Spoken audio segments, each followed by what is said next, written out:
E agora vamos de informação ao vivo. Júri condena 4 réus envolvidos na morte de farmacêutico sergipano, no sertão sergipano. Relembrando para vocês rapidamente, foram 2 dias aí de júri popular.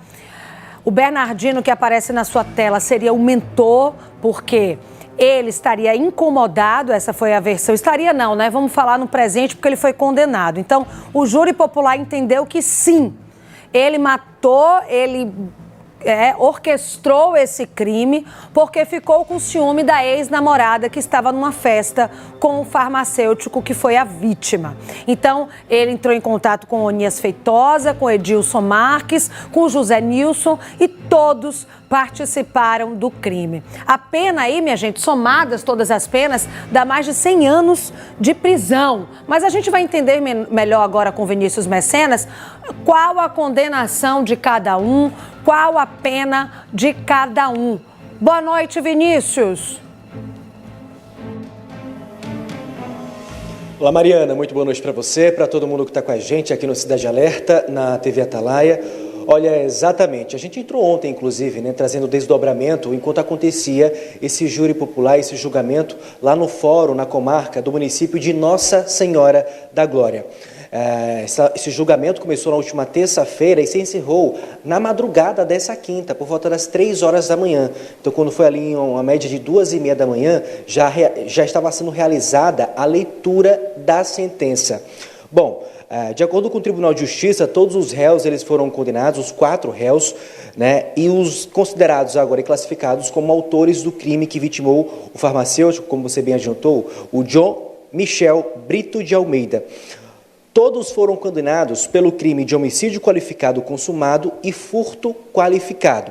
Mas agora eu vou esmiuçar um pouco mais para você que está do outro lado, porque a pena ela foi diferente para cada um dos que participaram, né? Vou começar pelo que é considerado o mentor, o que orquestrou toda essa ação criminosa, que é o Bernardino Carvalho de Oliveira. Ele recebeu a pena mais alta, 19 anos, 9 meses e 2 dias de reclusão, a ser cumprida inicialmente em regime fechado. Ele foi absolvido da acusação de arma de fogo. Ele vai cumprir agora essa prisão domiciliar, como ele já vinha, né, cumprindo por conta de questões de saúde. O próximo, o Edilson Marques da Silva, foi condenado a 18 anos, 11 meses e 29 dias. E os outros 2 réus, o Onias Feitosa dos Santos e o José Nilson dos Anjos Freitas, foram sentenciados, respectivamente, a 18 anos, 10 meses e 17 dias, e o outro, 18 anos, 11 meses e 29 dias de prisão. Somadas as penas, como você bem adiantou, dá mais de 100 anos de cadeia para os 4 réus. A gente, inclusive, chegou a entrar em contato, né, agora que os ânimos se acalmaram, que a justiça, em tese, foi feita para os familiares que perderam esse jovem farmacêutico, a gente conseguiu um contato mais afinco com o próprio advogado responsável pela defesa da família, né, o Oliver Chagas, melhor dizendo. E ele mandou um vídeo, uma vez que ele mora no interior do estado, o julgamento foi em uma outra cidade, ele mandou um vídeo e falou de quem era esse jovem farmacêutico que teve a sua vida ceifada e aproveitou para parabenizar a todo o corpo de investigação, né, aí toda a cúpula da Polícia Civil que foi responsável por esse processo investigatório. Vamos ouvir agora o Oliver Chagas.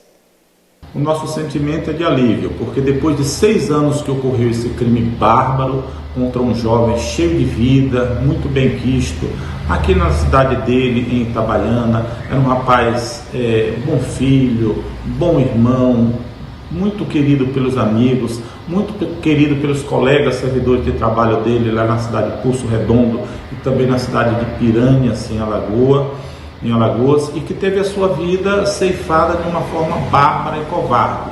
A Polícia Civil de Sergipe fez um trabalho extraordinário.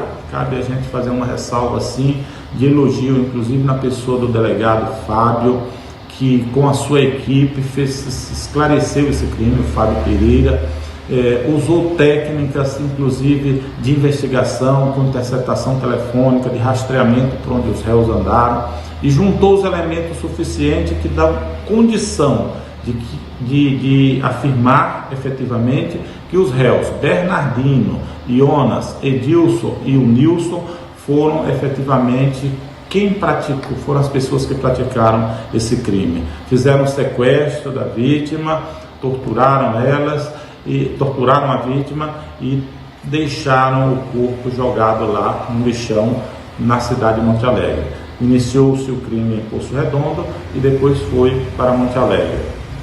A gente sente que foi um debate muito forte, quem acompanhou o júri sabe disso. Nós passamos o dia inteiro da terça, da quarta e entramos pela madrugada da quinta-feira, fazendo todo o processo.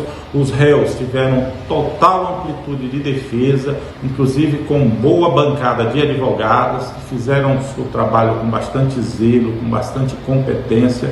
Foi uma parada dura. Do outro lado estava o Ministério Público e a gente na condição de advogado, assistente de acusação, representando a família.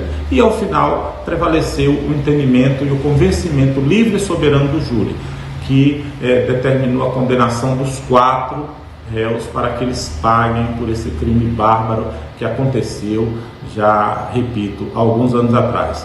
Há em nós um certo alívio, porque não vamos recuperar o John, não vamos trazê-lo de volta, que seria o nosso desejo, especialmente da família, do pai, da mãe, dos seus irmãos, mas pelo menos há um sentimento de que há uma punição por parte do Estado para que sirva de exemplo e as pessoas não enveredem por aí, não queiram resolver as coisas de maneira indecente, praticando o crime. Ficamos então contentes com esse resultado do julgamento que aconteceu essa semana desse processo. A gente aproveita para agradecer aqui ao Oliver Chagas pelo depoimento e parabenizá-lo também pelo belíssimo trabalho. E claro, a TV Atalaia é uma TV democrática que ouve ambos os lados e agora a gente vai conversar com os advogados de defesa de um dos réus, no caso o Bernardino, que é considerado o mentor, o responsável por organizar toda essa ação criminosa. Estou aqui agora com o Anselmo Júnior, que inclusive ele falou com a nossa equipe ontem, através de um vídeo, falou dos desdobramentos desse processo do julgamento, um caso que já aconteceu há alguns anos e que inicialmente o que chama a atenção é que era considerado um caso de latrocínio, roubo seguido de morte. Foi a partir dessas investigações que mudou para homicídio mesmo. Exatamente. Boa noite, Mariana, boa noite, Vinícius, a todos que nos assistem. Mas antes de tudo, eu quero deixar aqui o registro, mais uma vez, da nossa solidariedade à família da vítima, também o doutor Olivier, que trabalhou de forma exaustiva nesse júri, e ali não tem vencedor, não tem vencido, mas tem a questão do que a gente analisa, que é o processo, como você bem colocou, Vinícius. O início, teve o início, se averiguando se havia um latrocínio, mas diante de todas as circunstâncias, da forma que foi encontrado o corpo, o modus operandi, então foi se avançando e se entendeu, então, ao final, o relatório policial, que não se tratava de um crime de latrocínio, e sim um crime de homicídio, e na oportunidade também houve o furto, não somente do veículo da vítima, mas de outros pertences. Então, assim chegou-se então ao tribunal do júri, fato esse que aconteceu no dia 29 de novembro de 2018, e que somente ontem foi realizado esse julgamento. Mas o que a gente deixa bem claro, deixando, como a gente bem falou aqui, a solidariedade a toda a família, mas existe também do outro lado, famílias também que ali é só perdas, perda de vida, perda de liberdade. E o Bernardino, como foi colocado e foi trazido e já informado que seria supostamente esse mentor, então a defesa insiste em trazer o seguinte, que desde sempre a suposta motivação seria um envolvimento da sua ex-companheira Rayane à época com o seu John. Então ficou muito claro isso durante a produção de prova e não reprodução, Vinícius, naquele plenário do júri, que nunca houve uma evidência em contexto de um relacionamento naquela época de Bernardino juntamente com a senhora Rayane, que motivasse que ele pudesse ter algum interesse em ceifar a vida da vítima John. Então, diante de toda essa discussão, que a gente respeita demais a decisão dos jurados, mas em razão dos elementos que constam nos autos do processo, de tudo o que foi produzido, a defesa, então, interpôs o recurso de apelação já consignado em ata, diante de algumas situações que aconteceram durante o plenário do júri, onde teve algumas causas de nulidade, que a gente entende que foi causa de poder influenciar no ânimo do jurado.